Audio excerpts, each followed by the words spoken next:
what if your entire life was taken away? Not for 1 year, not for 5, but for 27 long years. What if you were locked away, cut off from your family, your dreams, your freedom, simply because you stood up for what you believed was right? And what if, after all of that, instead of seeking revenge, you chose forgiveness? This is the true story of Nelson Mandela, a man who endured decades in prison, only to rise and lead his nation into a new era of freedom. But Mandela's journey was not simple. It was filled with struggle, sacrifice, pain, and an unbreakable spirit. And to understand how he became one of the most respected leaders in history, we must go back to where it all began. Nelson Mandela was born on July 18, 1918, in a small village called Mvezo in South Africa. His birth name, Rolihlala, meant troublemaker. At the time, South Africa was deeply divided by race. White citizens had political and economic power, while black South Africans were subjected to strict control and discrimination. Mandela was born into the Thembu royal family, which gave him a unique perspective on leadership and responsibility. But his childhood was not one of wealth or luxury. He grew up in rural conditions, surrounded by tradition, culture, and community values. As a young boy, he listened to elders tell stories of courage, leadership, and justice. These early influences would shape his character and worldview. Even at a young age, Mandela began to notice something unfair. People were not treated equally, and that realization stayed with him. Mandela pursued his education with determination. He attended mission schools and later studied at the University of Fort Hare, one of the few higher education institutions available to black South Africans at the time. However, his journey was not without conflict.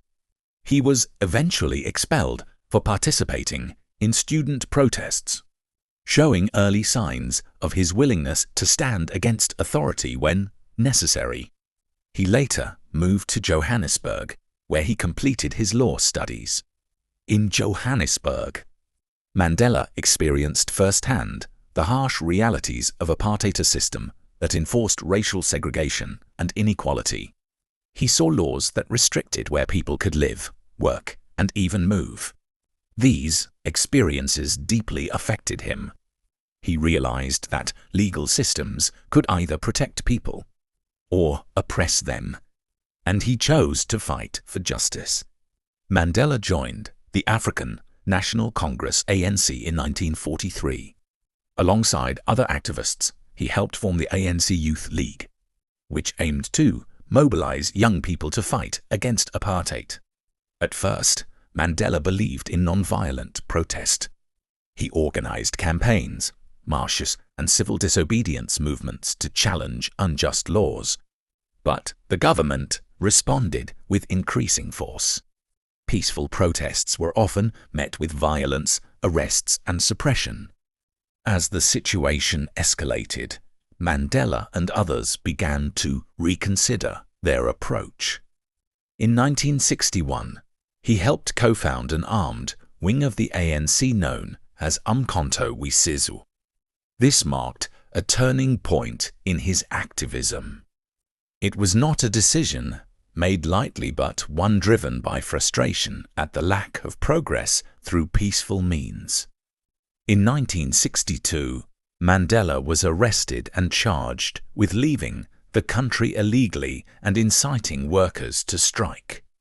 In 1964, during the Rivonia trial, he and several others were charged with sabotage and conspiracy to overthrow the government. The verdict was severe. Mandela was sentenced to life imprisonment. When given the opportunity to speak in court, Mandela delivered one of the most powerful speeches of his life. He stated that he was prepared to die for the ideals of freedom and equality. That moment solidified his role not just as an activist, but as a symbol of resistance. Mandela spent 27 years in prison. Most of that time was on Robben Island, where conditions were extremely harsh.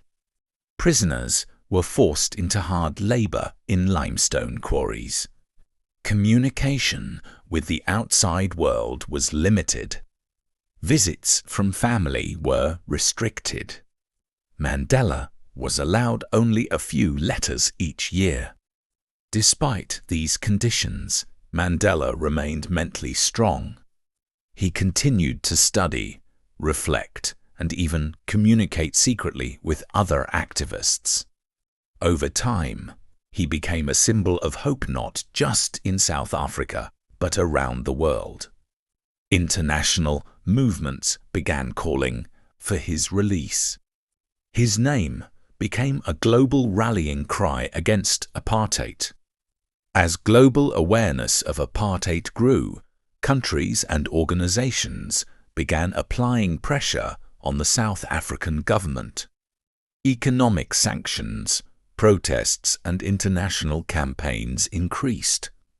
The world was watching.